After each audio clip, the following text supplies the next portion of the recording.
ರಾಜ್ಯಸಭೆಗೆ ಹೋಗ್ತಾರಾ ಅನ್ನೋ ಪ್ರಶ್ನೆಗೂ ಅಡ್ರೆಸ್ ಮಾಡಿದ್ದಾರೆ ಮುಖ್ಯಮಂತ್ರಿಗಳು ಅನ್ನೋದನ್ನು ಗೊತ್ತಾಗ್ತಾ ಇದೆ.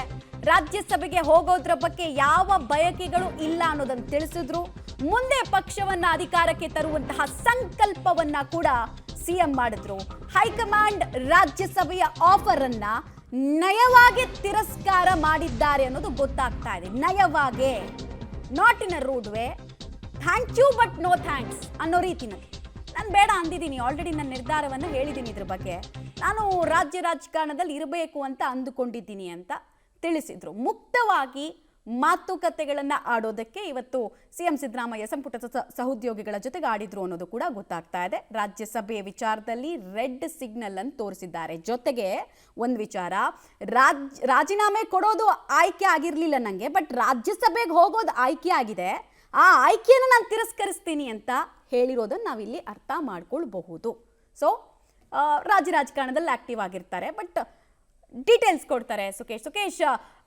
ರಾಜೀನಾಮೆಯಲ್ಲಿ ನನಗೆ ಆಯ್ಕೆ ಇರಲಿಲ್ಲ, ಬಟ್ ರಾಜ್ಯಸಭೆ ವಿಚಾರದಲ್ಲಿ ಆಯ್ಕೆ ಇದೆ, ನಾನು ಅದನ್ನು ಎಕ್ಸೆಪ್ಟ್ ಮಾಡಲ್ಲ ಅನ್ನೋದನ್ನ ನಯವಾಗೇ ಹೇಳಿದ್ರು ಅಂತ ಅನಿಸ್ತು.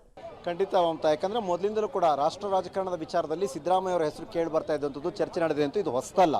ಅಂದರೆ ಕೇಂದ್ರ ಮಟ್ಟದಲ್ಲಿ ಕಾಂಗ್ರೆಸ್ನ ನಾಯಕತ್ವ ವೀಕು ಅನ್ನುವಂಥದ್ದು, ಅಥವಾ ಬೇರೆ ಬೇರೆ ಬೆಳವಣಿಗೆಗಳೇ ಪದೇ ಪದೇ ಸೋಲಾದಾಗ ಆಲ್ಟರ್ನೇಟ್ ಫೇಸ್ ಯಾವುದು ಅನ್ನುವಾಗ, ಅಥವಾ ರಾಜ್ಯಗಳ ಮಟ್ಟದಲ್ಲಿ ಇರುವಂಥ ಮುಖ್ಯಮಂತ್ರಿಗಳಲ್ಲಿ ಅತ್ಯಂತ ಪ್ರಬಲವಾದ ಮುಖ್ಯಮಂತ್ರಿ ಯಾರು ಅನ್ನೋ ಚರ್ಚೆ ಈಗೆಲ್ಲ ಬಂದಾಗಲೂ ಕೂಡ ಸಿದ್ದರಾಮಯ್ಯ ಅವರ ಹೆಸರು ರಾಷ್ಟ್ರ ರಾಜಕಾರಣಕ್ಕೆ ಕೇಳಿ ಬಂದಿತ್ತು. ಜೊತೆಗೆ ರಾಷ್ಟ್ರ ರಾಜಕಾರಣದಲ್ಲಿ ಅನಿವಾರ್ಯ ಆದರೆ ಸಿದ್ದರಾಮಯ್ಯ ಅವ್ರನ್ನ ಕರೆಸ್ಕೊಳ್ತಾರಾ ಅನ್ನುವಂಥ ಚರ್ಚೆ ಇತ್ತು. ಆದರೆ ಈಗಿನ ಪರಿಸ್ಥಿತಿ ಆಗಿನ ಮಾತುಗಳಿಗೆ ಪೂರಕ ಎನ್ನುವಂಥ ರೀತಿಯಲ್ಲಿ ಇದೆಯಾ?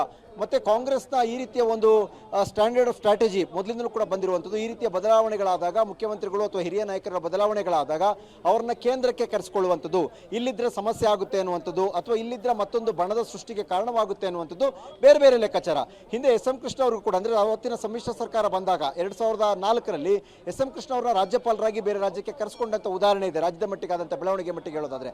ಅದೇ ರೀತಿಯಲ್ಲಿ ಈ ಬಾರಿಯೂ ಕೂಡ ಬೆಳವಣಿಗೆಗೆ ಕಾರಣ ಆಗಬಾರ್ದು ಅನ್ನುವಂಥ ಲೆಕ್ಕಾಚಾರವೂ ಇರ್ಬೋದು, ಅಥವಾ ಕೇಂದ್ರ ಮಟ್ಟದಲ್ಲಿ ಅಥವಾ ಎಐಸಿಸಿ ಮಟ್ಟದಲ್ಲಿ ರಾಷ್ಟ್ರ ಮಟ್ಟದಲ್ಲಿ ಕಾಂಗ್ರೆಸ್ಗೆ ಪ್ರಬಲವಾದ ಒಬಿಸಿಯ ನಾಯಕತ್ವದ ಒಂದು ಮುಖ ಬೇಕು ಅನ್ನುವಂಥ ಲೆಕ್ಕಾಚಾರವೂ ಕೂಡ ಇರಬಹುದು. ಆದರೆ ಯಾರೇನೇ ಹೇಳಿದ್ರು ಕೂಡ ನಾನು ಹೋಗಲ್ಲ ಅನ್ನುವಂಥ ಒಂದು ನಿಲುವು, ರಾಜ್ಯಸಭೆಯ ಆಫರ್ನ ಅಷ್ಟೇ ನಯವಾಗಿ ತಿರಸ್ಕರಿಸುವಂಥದ್ದು.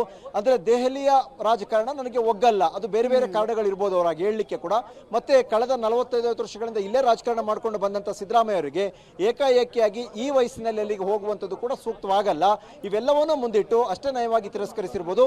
ಜೊತೆಗೆ ಅದನ್ನ ಒಂದು ಮ್ಯಾನೇಜ್ ಮಾಡುವಂಥ ರೀತಿಯಲ್ಲಿ ಅವರು ಇವತ್ತಿನ ಸಭೆಯಲ್ಲಿ ಕೊಟ್ಟಂತ ಹೇಳಿಕೆ, ಎಲ್ಲ ರೀತಿಯಲ್ಲೂ ನಾನು ಸಹಕರಿಸ್ತೀನಿ ಅನ್ನುವಂಥದ್ದು, ನಾನು ಎಲ್ಲೇ ಇದ್ರೂ ಕೂಡ ನನ್ನ ಸಹಕಾರ ಒಂದೇ ರೀತಿ ಇದ್ದೇ ಇರುತ್ತೆ ಅನ್ನುವ ಮೂಲಕವಾಗಿ ಎಲ್ಲ ಒಂದು ವದಂತಿಗಳಿಗೆ, ಊಹಾಪೋಹಗಳಿಗೆ ಮತ್ತು ಹೈಕಮಾಂಡ್ ಎಕ್ಸ್ಪೆಕ್ಟೇಷನ್ಗೆ ಎಲ್ಲದಕ್ಕೂ ಒಂದೇ ಮಾತಿನಲ್ಲಿ ತೆರೆ ಎಳೆಯುವಂಥ ಪ್ರಯತ್ನವನ್ನು ಮುಖ್ಯಮಂತ್ರಿಗಳು ಮಾಡದಂತೆ ಕಾಣಿಸ್ತಾ ಇದೆ. ಮಮತಾ, ಹೋದ್ರೆ ಸಿದ್ದರಾಮಯ್ಯ ಅವರ ರಾಜಕೀಯ ಜರ್ನಿ ಶುರುವಾಗಬೇಕಾಗಿದೆ ರಾಷ್ಟ್ರ ರಾಜಕಾರಣದಿಂದ. 1980ರಲ್ಲಿ ಮೈಸೂರು ಲೋಕಸಭಾ ಎಲೆಕ್ಷನ್ ಅನ್ನು ನಿಂತಿದ್ರು, ಬಟ್ ಸೋತ್ರು.